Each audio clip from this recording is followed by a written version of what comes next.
This is a guy who's no stranger to our live stream coverage. In fact, you were my first exposure to you as a runner in person was the very first one we ever did, Desert Solstice 2018, which you won on the men's side with a big staggering 157 miles.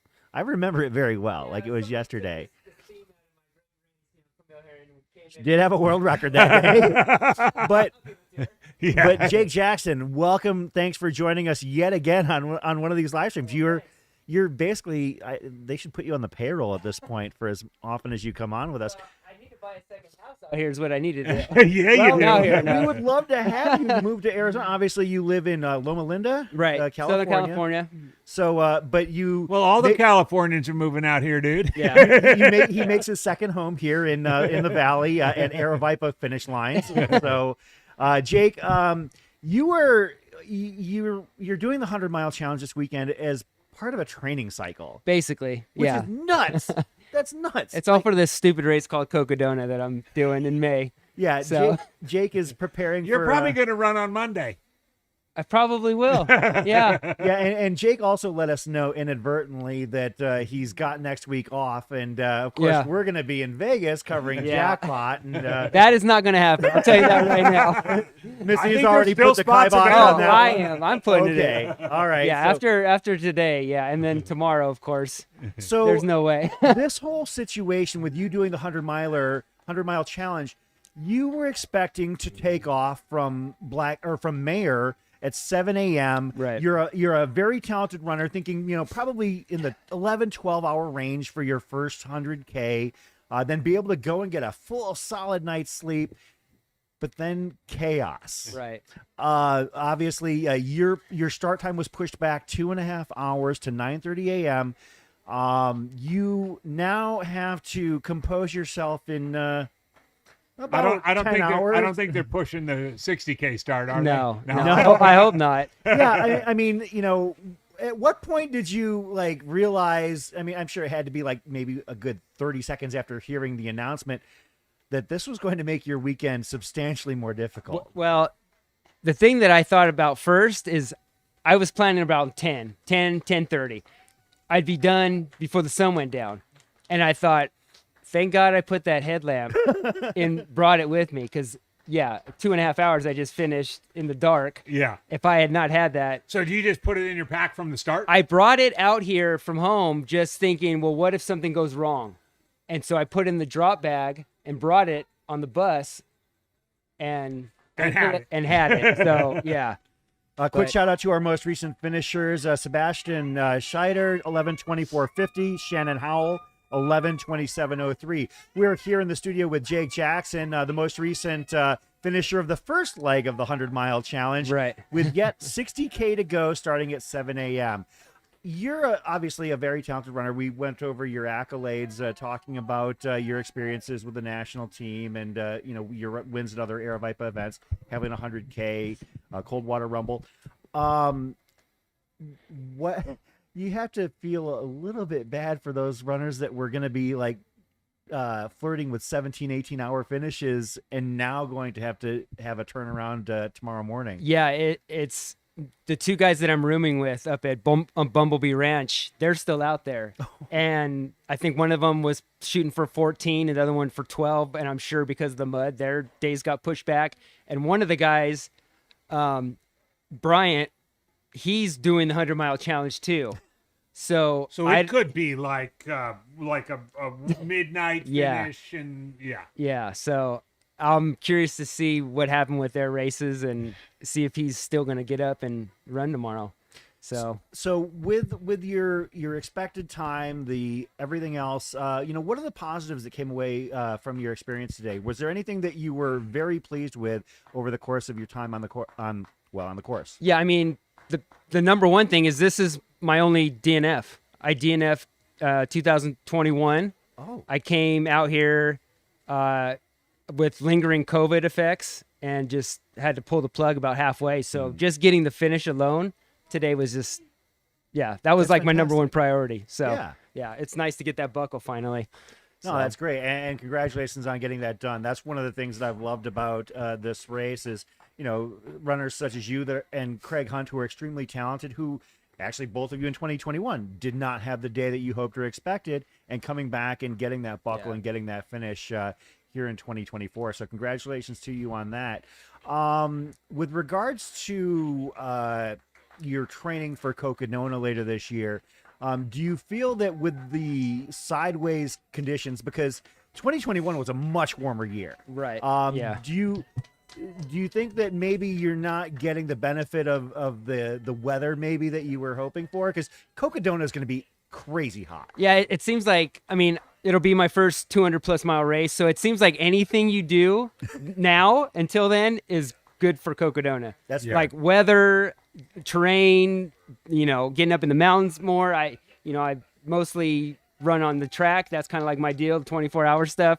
So it's like any bad experience that happens at races or in training is just perfect training for Cocodona, it seems like. Actually, Kevin Goldberg, no stranger to the Cocodona game, posted, keep that what if something goes wrong attitude for Cocodona. It'll serve you well. Yeah, definitely. So that'll be somebody you're competing with.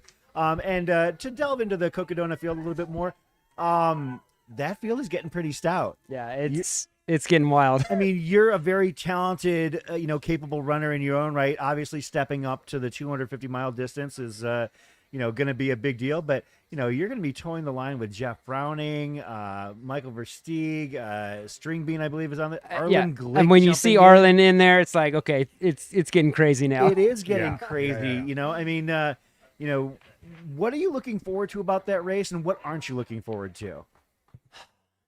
I think obviously the lack of sleep, that seems like everybody's problem with that, doing these long races. But, I was telling my wife, I'm more nervous about doing the 250 miles or multi-day races than I am for my first 100-miler. Yeah. It's just way, way, way, way out of my comfort zone. And yeah, I've gone back and forth thinking, I want to be competitive. I don't, and just want to take in the whole experience and get some knowledge and come back maybe the following year and be more competitive.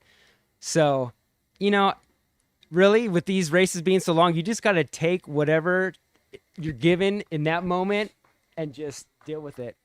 Make the best out of it. Are you pretty good? You must have an iron gut.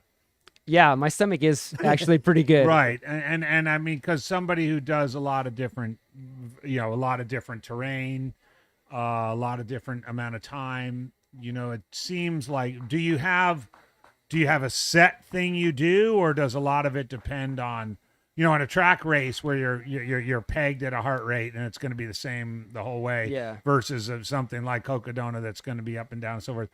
Will you stick with the similar plan? I guess this is like in a 24-hour race or 48-hour race versus something like Cocodona. Yeah, I mean, I'm definitely going to start incorporating just solid foods more, just basically what they're going to have at the aid stations. I mean, I can get by, like today, I probably ate, 20, 25 Spring Energy gels throughout the day. And no solid food. No. Yeah. A couple bananas and watermelon here and there, but that's pretty much where I got all of my calories from. And you really can't. I mean, if you multiplied that by 4, you might die. Yeah, I mean, I can get by with maybe 100-miler on gels, but at the end, you're just like forcing them down. Yeah. It doesn't matter how great they taste in the beginning. Like by the end, you're done. Are you going to come out here and get on the course? I am doing the training run in April, so I'll be back out here. Which I love the fact that Steve does that, and that, like, Coop and I have been talking about this. What race do you know where everybody says you've got to run the first 37 miles? Right. Like most people say, you got to run the canyons, or you got to run the Handies, or you've got to run Hope Pass, right, in these iconic races. Here they say, no, you got to run from the start to Crown King. Yeah, you just have to do it. I was up there working that aid station, and it has an 18-hour cutoff, and I was like, 37 miles with an 18-hour cutoff, and there's people coming close to it. Yeah. I remember when we did our live stream, and we talked with AJW, and he goes, I've never seen so many runners look so terrible. It was kind of a side turn that I did not expect for him. because I figured he'd talk about how great everybody looked, be positive. No, he said everybody looked like crap. Right. So, that's something to look Of course, forward to. the ones that dropped out, I was like, you paid $1,800 to run 37 miles? They didn't like that. No. I will say, I appreciate, I'm going to circle back around to something you said, talking about like, this is kind of an experience for you, this Cocodona approach, and that maybe you can use it towards a future effort. That was kind of the mentality that a guy that you've raced with before, Jimmy Strayhorn, who runs Desert Solstice regularly, had last year when he ran Cocodona. I spoke with him, and he used Desert Solstice actually, basically, he said, as part of his training cycle to get ready for Cocodona. And now he's, I guess, technically like in that second year of approach.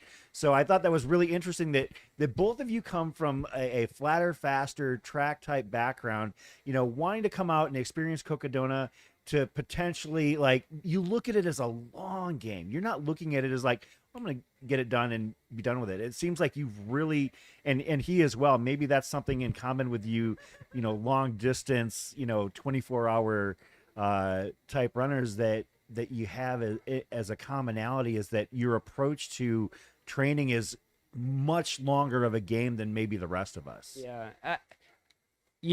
Talking to Nick Curry, he's run Hard Rock several times. And after he set the American record at Desert, he said that's the hardest thing he's ever done. Mm-hmm. And you would think it's the complete opposite. For most people, that's what they think is running up the mountains, the hardest, And so I'm kind of hoping what I take away from Cocodona is like, maybe that's the hardest thing I've ever done. Maybe 24-hour racing won't seem as hard when I come back. Hopefully. That's an admirable approach. And I that, appreciate my your friend, is positivity. how twisted we are. Yeah. Jake, thanks for coming on and hanging out with us. Congratulations on getting you. this one done. Obviously, you said this was a race that you really wanted to finish because of your previous experience. And go get some rest and Yeah. Good luck. and have a Thanks. good day tomorrow Yeah. morning I'll as well. see you at the 60K start line. That's Yes. right. You'll be But that's racing it, one just at another. the start line. Jake, thanks for joining us. All right. Thanks, Good guys. to see you, man.